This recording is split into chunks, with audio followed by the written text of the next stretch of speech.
যন্ত্রকে পরিষ্কার করার কোনো না কোনো উপকরণ আছে। আল্লাহ হাবিব জানিয়ে দিয়েছে মানুষের মনের গড়ের ময়লা দূর করার যন্ত্র হলো মাওলার জিকির। এখন আমরা কি সরাসরি আল্লাহর জিকির করব না নবীর জিকিরের মধ্য দিয়ে আল্লাহর জিকির করব? নবীজির জিকিরের মাধ্যমে আল্লাহর জিকির করব। নবী ছাড়া আল্লাহকে রাজি করা যায় না।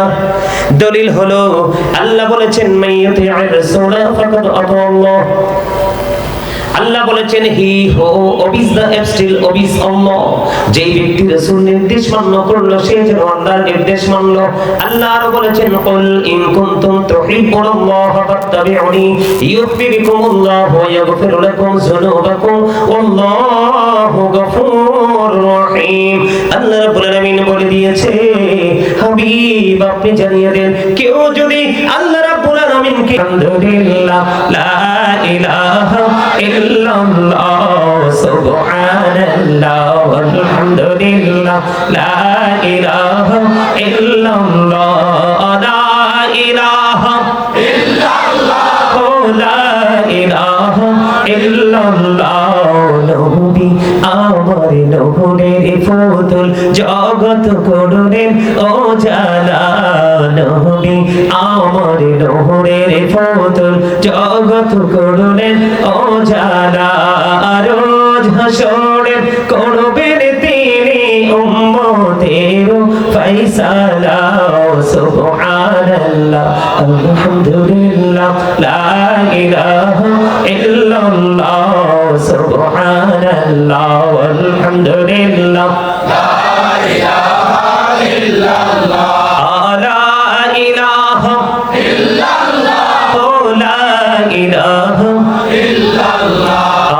আরশ কুরসি লৌহ কলম সৃষ্টি জাহান ওসিলা। আরশ কুরসি লৌহ কলম সৃষ্টি জাহান ওসিলা। নিজে আল্লাহ খুশি হইয়া নাম রাখলেন হাবিবুল্লাহ।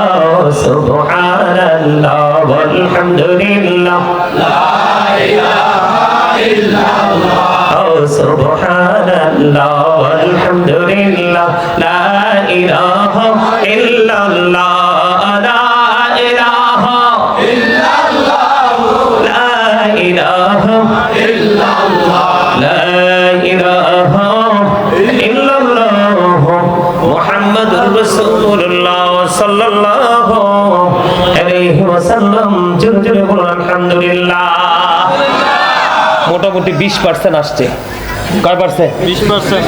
100% আসা লাগবে ইনশাআল্লাহ। বলে না ইনশাআল্লাহ? আরো জোরে কর না ইনশাআল্লাহ।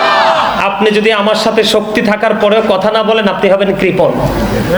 কি কৃপণ? এখন আপনি যদি বলেন না হুজুর আমাকে কৃপণ বলে তোহমত দিয়েন না, আমি তো কৃপণ না, তাহলে আমি বলবো আপনি অহংকারী। ঠিক কিনা বলে? হ্যাঁ, আল্লাহ কি অহংকারীকে পছন্দ করে? আল্লাহ অহংকারীকে পছন্দ করে না। আল্লাহ doesn't like the proud। আল্লাহ অহংকারীকে পছন্দ করেন না। অহংকার একমাত্র আল্লাহরই সাথে, যিনি লা শারিক, there is no god but Allah, যিনি আল্লাহ is one, কুল হুয়াল্লাহু আহাদ। ঠিক না? অহংকার শুধু ওনারই সাজে। আপনার আমার কিন্তু কোনো অহংকার চলে না। বাঁচবো কতদিন সেটাও জানি না, মরবো কোন দিন সেটাও জানি না, সুস্থ থাকবো কতদিন সেটাও জানি না, একটু পরে কি করবো সেটাও জানি না, আগামীকাল গন্তব্য কোথায় সেটাও অসংখ্য জানি না আমাদের মাঝে আছে। তাহলে আমরা কিভাবে প্রাউড ফিল করি? এটা কি কখনো বুদ্ধিমান মানুষের কাজ হতে পারে? আর যদি বলেন পারে। এবার আসেন আমি জিকির নিয়ে আরেকটু একটা লম্বা একটা হাদিস শরীফ সংক্ষিপ্ত আকারে বলবো। হাদিসের রাবী হলেন হযরতে আবু হুরায়রা রাদিয়াল্লাহু তাআলা আনহু। জিকির করলে আল্লাহ কি করে, মানে বান্দাকে নিয়ে আল্লাহ কি করে সেটা বোঝানোর জন্য। আপনারা অনেকটা দূরে আছেন, 2-4 জন ছাড়া ম্যাক্সিমাম লোক অনেক দূরে। যে দূরত্বটা এত বেশি সে শুরু থেকে শেষ পর্যন্ত সীমারেখাটা আমাকে আইডেন্টিফাই করা সম্ভব না হয়। বন্ধুরে আমার নবী, আপনার নবী, দু জাহানের বাদশা নবী, তিনি বলে দিয়েছেন কেউ যদি একা একা জিকির করে রে আল্লাহ রাব্বুল আলামিন ওই বান্দার জিকিরও একা একা করে। আপনি যখন একা একা স্মরণ করবেন মাওলার, মাওলাও আপনাকে একা একা স্মরণ করবে। আল্লাহর হাবিব বলেছেন, আল্লাহ রাব্বুল আলামিন আল্লাহর হাবিবকে বলে দিয়েছে, হাবিব বন্ধু আপনি জানিয়ে দেন, কোন বান্দা যখন আমি আল্লাহ জিকির করতে করতে 1 বিঘা পরিমাণে গিয়ে আসে, আমি আল্লাহ আমার ওই বান্দার দিকে 1 গজ পরিমাণে গিয়ে আসি। আল্লাহ রাব্বুল আলামিন বলে, হাবিব আপনি জানিয়ে দেন, আমার বান্দা যখন কেউ আমার দিকে জিকির করতে করতে খাত পরিমাণে গিয়ে আসে, হাবিব আপনি জানিয়ে দেন গো, আমি আমার ওই বান্দার দিকে 2 হাত পরিমাণে গিয়ে আসি। হাবিব আপনি জানিয়ে দেন, আমার বান্দা যখন আমার যন্ত্রকে পরিষ্কার করার কোন না কোন উপকরণ আছে, আল্লাহ হাবিব জানিয়ে দিয়েছে মানুষের মনের গড়ের ময়লা দূর করার যন্ত্র হলো মাওলার জিকির। এখন আমরা কি সরাসরি আল্লাহর জিকির করব না নবীর জিকিরের মধ্য দিয়ে আল্লাহর জিকির করব? নবীজির জিকিরের মাধ্যমে আল্লাহর জিকির করব। নবী ছাড়া আল্লাহকে রাজি করা যায় না। দলিল হলো আল্লাহ বলেছেন, মাইয়ুতি'র রাসূলা ফাকাদ আতাল্লাহ। আল্লাহ বলেছেন, হি হো ওবিস দা স্টিল ওবিস আল্লাহ। যেই ব্যক্তি রাসূল নির্দেশ মান্য করলো সে যেন আল্লাহর নির্দেশ মানলো। আল্লাহ আরো বলেছেন, কুল ইন কুনতুম তুহিব্বুনাল্লাহ ফাত্তাবিউনি ইউহিব্বুকুমুল্লাহ ওয়া ইয়াগফির লাকুম যুনুবাকুম ওয়াল্লাহু গফুরুর রহিম। আল্লাহ রাব্বুল আলামিন বলে দিয়েছে, হাবিব আপনি জানিয়ে দেন, কেউ যদি আল্লাহ রাব্বুল আলামিনকে পেতে চাও তাহলে আমার প্রাণের নবীর কাছে চলে যাও। আল্লাহ বলেছেন, হাবিব কেউ যদি আল্লাহকে পেতে চায় তাহলে সে আল্লাহর হাবিব সরকারে দো জাহান ইমামুল মুরসালিন রাহমাতুল লিল আলামিনের কাছে যেতে হবে। আপনার আমার প্রাণের নবীকে ভালোবাসতে হবে। আল্লাহ রাব্বুল আলামিন বলে দিয়েছেন, আল্লাহ উইল লাভ ইউ। তখন আল্লাহ আল্লাহর বান্দাগুলোকে ভালোবাসবে এন্ড ফরগিভ ইউর সিনস। আল্লাহ বলে দিয়েছেন তার সমস্ত জীবনের গুনাহগুলি maaf করে দিবে। সুন্দর করে বসেন, এ আসেন কাছে, চাচার কাছে আসেন, আপনি আসেন, এদিকে আসেন। আপনারা আলেম মানুষ নিয়ে এভাবে বসেন কেন? আমি তো পারলে আপনাদের সাথেই বসতাম, কিন্তু আমারটা তো পসিবল না। এনে বসা ছাড়া, আর আমি নিচে বসে ওয়াজও করতে পারি না, হয় দাঁড়াইয়া না হয় এমনি বসে। এটা ছোট থাকতে অভ্যাস হয়ে গেছে। আপনি দাঁড়াইয়া ওয়াজে দেন, আমি ইচ্ছা মতো করতে পারবো। দাঁড়াইয়া আমার কাছে আরো মজা লাগে। আলহামদুলিল্লাহ বলেন। আলহামদুলিল্লাহ। কথা কি বুঝতে পারছেন? জি। আল্লাহ বলেছেন, সে বলুন, ইফ ইউ ডু লাভ আল্লাহ, যদি তোমরা আল্লাহকে ভালোবেসে থাকো, ফলো মি মুহাম্মদ সাল্লাল্লাহু আলাইহি ওয়াসাল্লাম, মুহাম্মদ সাল্লাল্লাহু আলাইহি ওয়াসাল্লামের অনুগত হয়ে যাও, আল্লাহ উইল লাভ ইউ, আল্লাহ তোমাদেরকে ভালোবাসবে, এন্ড ফরগিভ ইউর সিনস, আল্লাহ জীবনের গুনাহগুলি maaf করে দিবে। জোরে জোরে সুবহানাল্লাহ। আরো জোরে। নবীর কথা শোনাতে রাগ করছেন? আপনারা তো রাসূল প্রেমিক, কিন্তু প্রেমে একটু ঘাটতি আছে। প্রেমটা টেকসই না। টেকসই ছাড়া কিন্তু কোনো কিছুই টিকে না। 100% টেকসই হতে হবে। সম্মানিত উপস্থিতি, ডক্টর আহমদ পিয়ারা বাগদাদি পীর সাহেব কেবলা, যিনি বসরা ইউনিভার্সিটির ইংলিশ লেকচারার ছিলেন, শাহপুর দরবার শরীফের পীর সাহেব কেবলা ছিলেন। উনি আমি ছোট থাকতে পৃথিবী ছেড়ে চলে গেছেন। উনি ওনার কিতাবে উনি চমৎকার ভাবে বলে গেছেন, of all the great religious personalities of our prophet Muhammad Rasulullah sallallahu alaihi wasallam was the most successful. জোরে জোরে বলেন না সুবহানাল্লাহ। আর জোরে বলেন না সুবহানাল্লাহ। পৃথিবীর বুকে যত নবী রাসূল এসেছে, সকল নবী রাসূলের মধ্যে মোস্ট সাকসেসফুল দ্বারা তিনি সবচেয়ে সফল ব্যক্তিত্ব হিসেবে আখ্যায়িত করেছেন আপনার আমার প্রাণের নবীকে। জোরে জোরে সুবহানাল্লাহ। কিন্তু আমরা সফল হতে পারলাম না, এই ব্যর্থতার দায় কিন্তু এড়ানো যায়? যাবে?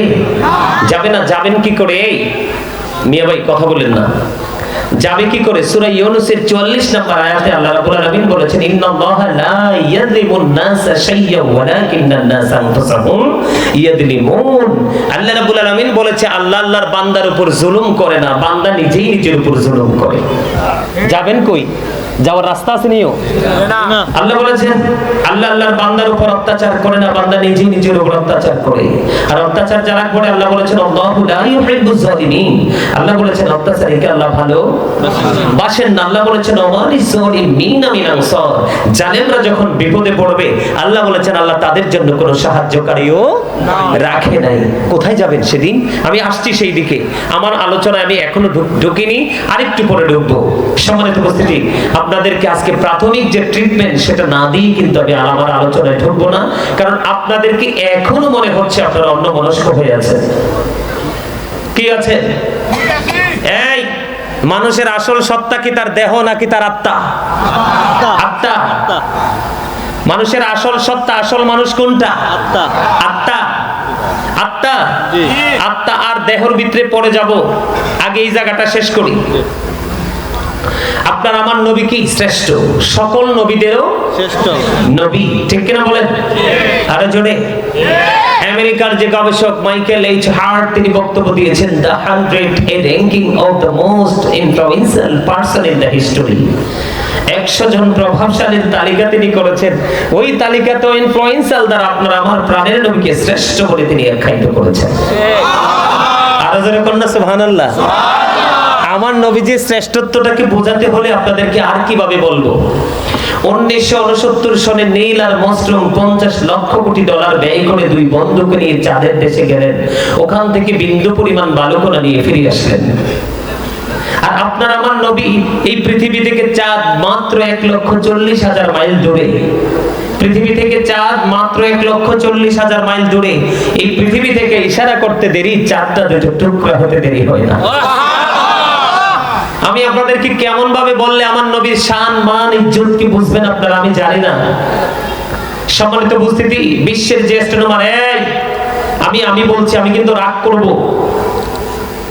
আমার কিন্তু মেজাজ, আমি কিন্তু ভালো আমার মেজাজ কিন্তু গরম হলে মাথা গরম হয়ে যায়। আমি আপনাদেরকে বলি স্টপ ইউর মাউথ এভরিবডি, সকলের জবানকে বন্ধ রাখতে হবে। Second condition, you listening my lecture very attentively, আমার কথা সবাইকে মন দিয়ে শুনতে হবে। থার্ড কন্ডিশন, আপনি যদি বলেন আই সে ডোন্ট অ্যাকসেপ্টেবল, আমি বলবো I say go to your seat. আপনি আপনার বাসায় চলে যাবেন, আমি সেটাতে 100% স্যাটিসফাইড। এটা তামাশার জায়গা না। আপনি কি মনে করেছেন মাহফিলে আসলে আপনি জান্নাতি হয়ে যাবেন? আপনি কি মনে করেছেন নামাজ পড়লে আপনি জান্নাতি হয়ে যাবেন? নো। আল্লাহ রাব্বুল আলামিন বলেছেন আল্লাযীনা আমানু, যারা ঈমান এনেছে, ওয়া কানু ইয়াত্তাকুন, এবং তাকওয়া অবলম্বন করেছে, লাহুমুল বুশরা, তাদের জন্য সুসংবাদ, ফিল হায়াতিদ দুনিয়া, দুনিয়ার জীবনে, ওয়া ফিল আখিরা, এবং পরকালের জীবনে। আল্লাহু আকবার বলবেন না? আল্লাহু আকবার। বুঝতে পারছেন? জি। প্রথমে ঈমানদার হতে হবে। ঈমান আনার পরে আপনার মধ্যে পরিপূর্ণ ভয় থাকতে হবে। আল্লাহ বলছে ঈমানদার হওয়ার পরে যদি তোমার অন্তরে তাকওয়া তুমি সৃষ্টি করতে পারো, তাহলে নিয়ামত বরাদ্দ দিলাম উভয় জাহানের জন্য, প্রেজেন্ট এন্ড ফিউচার। আপনি দুটোকে ব্রাইটনেস করতে পারবেন। সুবহানাল্লাহ বলেন।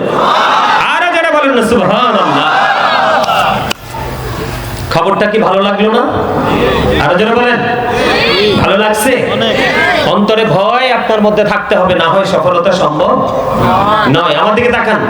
বিশ্বের অ্যাস্ট্রোনমাররা গবেষণা করেছে, তাদের গবেষণা ইনস্টিটিউট থেকে একটা আনসার আমরা পেয়েছি। কেমন জানেন? আকাশের মধ্যে 200 crore গ্যালাক্সি আছে। তার মানে আকাশের মধ্যে 200 কোটি ছায়াপথ আছে। প্রত্যেকটা ছায়াপথের মধ্যে 10,000 কোটি করে তারকা আছে।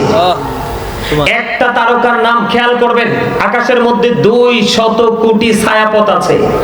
প্রত্যেকটা ছায়াপথের মধ্যে 10,000 কোটি করে তারকা আছে।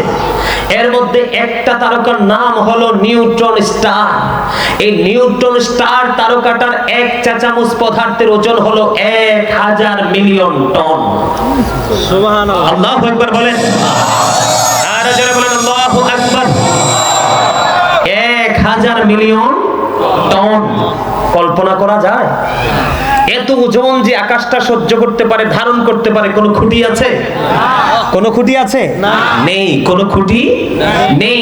কিন্তু তারপরেও আকাশটা বিরামহীন ভাবে অনায়াসে সেটাকে বহন করেই যাচ্ছে, ঠিক কিনা বলেন? কোনো ধরনের কোনো অসুবিধা নেই। এখানে আসলাম কেন জানেন? নবীকে বোঝানোর জন্য এবং শেষটা অত্যন্ত চমৎকার সেটা বোঝানোর জন্য। এত লোড সহ্য করেছে, কোনো খুঁটি নেই, আছে? কোনো খুঁটি নেই। এত এত ওজন যে ধারণ করতে পারে সে আকাশকে আল্লাহ কোরআন দিতে চাইলেন, আকাশ কোরআনটা নিতে রাজি হলো না। জমিনের বুক ছেড়ে বিশাল নদী, জমিনের উপরে বিশাল বিশাল অবকাঠামো, কিন্তু আল্লাহ রাব্বুল আলামিন জমিনকে এত পাওয়ার দিল, কিন্তু কোরআন নিতে চাইলেন, কোরআন নিতে চাইলো না। দিতে চাওয়ার কারণে কোরআন নিতে রাজি হয়নি জমিন। আপনার আমার প্রাণের নবী এমন একজন নবী, ওনার কাছে চলে আসলো ওহীর মাধ্যমে, ওনার সিনায় 30 পারা কোরআন। আপনারা আবার মনে করেন না এখন আমরা যেরকম দেখে দেখে পড়ি এইভাবে কিন্তু কোরআনটা নবীজির কাছে আসেনি। নবীর জামানায় কোরআনটা লিখিত ছিল না। আবু বকর সিদ্দিক রাদিয়াল্লাহু তাআলা আনহুর জামানায় কোরআনটা লিখিত ছিল না। হযরত ওমর রাদিয়াল্লাহু তাআলা আনহুর জামানায় কোরআনটা লিখিত ছিল না। কোরআনটা লিখিত আকারে রূপ নিয়েছে হযরত ওসমান জিন নূরাইন রাদিয়াল্লাহু তাআলা আনহুর জামানায় এসে। তাহলে আগের অবস্থাটা কেমন ছিল? ভালো। তো এই জন্য কেন এখানে আসলাম? আল্লাহ রাব্বুল আলামিন একদিকে নবী, কি আল কোরআন, the ultimate miracle, the ultimate miracle 19 of the holy Quran. কোরআন শুধু ধর্মগ্রন্থই নয়, প্রাচুর্যপূর্ণ বিজ্ঞানের এক মহা উৎস, সাক্ষী বিজ্ঞানময় কোরআন। এই কোরআন থেকে আজকে বিজ্ঞান এসেছে, বিজ্ঞান থেকে আজকে আধুনিক প্রযুক্তি এসেছে, আর কোরআনটা আসলো কার কাছে? আপনার আমার প্রাণের নবীর কাছে। এজন্য আমার প্রিয় একটা গজল আছে, আমি প্রায় সময় গাই, আপনারা শুনছেন কিনা জানি না। বিজ্ঞানীদের বিজ্ঞানী আমগো নবীজি, এমন দয়াল নবী খুঁজা হাইবানি, এমন দয়াল নবী আর হাইবানি। বিজ্ঞানীদের বিজ্ঞানী আমগো নবীজি, বিজ্ঞানীরা রোগের যোগে যাদের দেশে যায়, আমগো নবী রকেট ছাড়া মেরাজ শরীফ যায়। আরে ওই যুগে কি রকেট বিমান এগুলো ছিল নি? বলো ওই যুগে কি রকেট বিমান এগুলো ছিল নি? বিজ্ঞানীদের বিজ্ঞানী আমগো নবীজি। আপনারা গজল পছন্দ করেন না এটাও বুঝলাম, করে না কইতু? আরে কইতেন পারেন নাই তো কি হয়েছে, হাসতেও তো পারেন নাই। একটু ব্যতিক্রম না? নোয়াখালীর ভাষায় গাইছি, আমার তো ভাষা নোয়াখালী না। নোয়াখালীর ভাষা একটু বাঁকা বাঁকা করে গাইছি, আপনারা তো সবাই হাসার কথা, হাসতেও পারেন না। এই মিয়া, যেই মানুষটা ফ্রিলি হাসতে না পারবে, আল্লাহ রাসূল বলেছেন ওটা হার্ট অ্যাটাক করে মারা যাবে, এবং এটার শরীরের মধ্যে অসংখ্য রোগ আক্রান্ত হবে, আক্রমণ করবে। আমি আজকে সেই বিষয় নিয়ে আজকে আপনাদেরকে কয়েকটা করব, সাজেশন দিব আজকে শারীরিকভাবে সুস্থ থাকার জন্য রাসূল কি বলেছেন, এখানেও আমি একটু আলোচনা করব। তবে আমার এই জায়গাটা একটু ক্লিয়ার করি আপনাদেরকে বোঝানোর জন্য। আমি কি বুঝাইতে চাই শুধু খেয়াল করবেন। সম্মানিত উপস্থিতি, যেটা বলতে চেয়েছিলাম যে আকাশের মধ্যে আল্লাহ রাব্বুল আলামিন এত ওজন ধারণ করার ক্ষমতা দিল, খুঁটি ছাড়া আকাশটা কোরআন নিতে পারলো না। কোরআনটা আসছে আপনার আমার প্রাণের নবীর কাছে, আর আসার আগে কিন্তু শানে নুজুল তৈরি হয়েছে, তার মানে ব্যাকগ্রাউন্ড আগে তৈরি হয়েছে। কি চমৎকার দেখেন বিষয়টা। এখন এই জায়গাতে আসলাম কেন জানেন? আল্লাহ রাব্বুল আলামিন বলেছে আমি তোমাদেরকে দুটো জিনিস দিয়েছি, এই দুটোকে যদি তুমি আঁকড়ে ধরতে পারো তাহলে তোমার জীবন কি হয়ে যাবে? চিরস্থায়ীভাবে সফল হয়ে যাবে। সুবহানাল্লাহ। চিরস্থায়ীভাবে সফলতা অর্জন করতে হলে তোমাকে দুটো জিনিসকে আঁকড়ে ধরতে হবে, ঠিক কি না? আল্লাহ is only known for his law and light for eternal success. Allah is only known for his law and light for eternal success. আল্লাহ সব কিছুর মালিক, কিন্তু মালিক হওয়ার পরও আপনাকে আমাকে দুটো অপশন দিয়েছে। কয়টা? ল এন্ড লাইট। লাইট হলো ইংলিশ শব্দ, এটার বাংলা হলো আলো, আর আরবিতে যদি বলি আল্লাহর কোরআনের ভাষায় বলা হয় নূর। সুবহানাল্লাহ। এখন নূর কইলেও তো অনেকের মাথা গরম হয়ে যায়, নূরের মিনিং বুঝে না, নূর বললেই গরম হয়ে যায়। আচ্ছা, নবী কি নূর না? নবীজি আসার পরে কি পৃথিবী থেকে চিরতরে অন্ধকার দূর হয়ে গেছে না? নারীদের কি জীবিত মেরে ফেলার প্রথা উঠে গেছে না? তো যেখান থেকে অন্ধকার দূর হয়ে যায় সেই জায়গাটাই তো নূরানি। কথা বলেন না কেন? নবীকে নূর বললে অনেকে মানেই না। সম্মানিত উপস্থিতি, তাহলে ল এন্ড লাইট, কোরআন এবং রাসূল, এই দুটো জিনিস আল্লাহ রাব্বুল আলামিন আমাদেরকে দিয়েছেন। দুটোকে যদি আমরা আঁকড়ে ধরতে পারি তাহলে আমরা সফল হয়ে যাব। এই দুটোকে আপনাকে আমাকে পেতে হলে যেতে হবে কার কাছে? হক্কানি আলেমদের কাছে, হক্কানি আল্লাহর ওলিদের কাছে। তাহলে আপনি আমরা সফল হতে পারবো। সুবহানাল্লাহ বলেন। এবার আসেন, আমি একটু আগে জিকির নিয়ে কথা বলেছি, কি নিয়ে? এখন জিকিরের মধ্যে একটা অপশন আছে সুবহানাল্লাহ আলহামদুলিল্লাহ যাই হোক সবই বললাম, কিন্তু নামাজ তো একটা জিকির। এটা গুরুত্বপূর্ণ, ধনী গরিব সুখী দুঃখী সবার জন্যই কি এটা ফরজ। বন্ধুনি আমার গভীর ভাবে খেয়াল করেন বন্ধু, এখন মোটামুটি শীত, আস্তে আস্তে করে শীতটা গভীর হয়ে যাবে। আপনারা আমার প্রাণের নবী তিনি জানিয়ে দিয়েছেন বন্ধু, শীতের দিনে নবীজি বের হলো। শীতের দিনে নবীজি বের হওয়ার পরে তিনি দেখতে পাইলেন গাছের পাতাগুলো বিরামহীন ভাবে ঝরে ঝরে পড়ছে। পাতাগুলো ঝরতে দেখে তিনি আবু জরকে ডাক দিলেন, রে আবু জর। আবু জর উত্তর দিলেন, লাব্বাইকা ইয়া রাসূলুল্লাহ, আমি হাজির।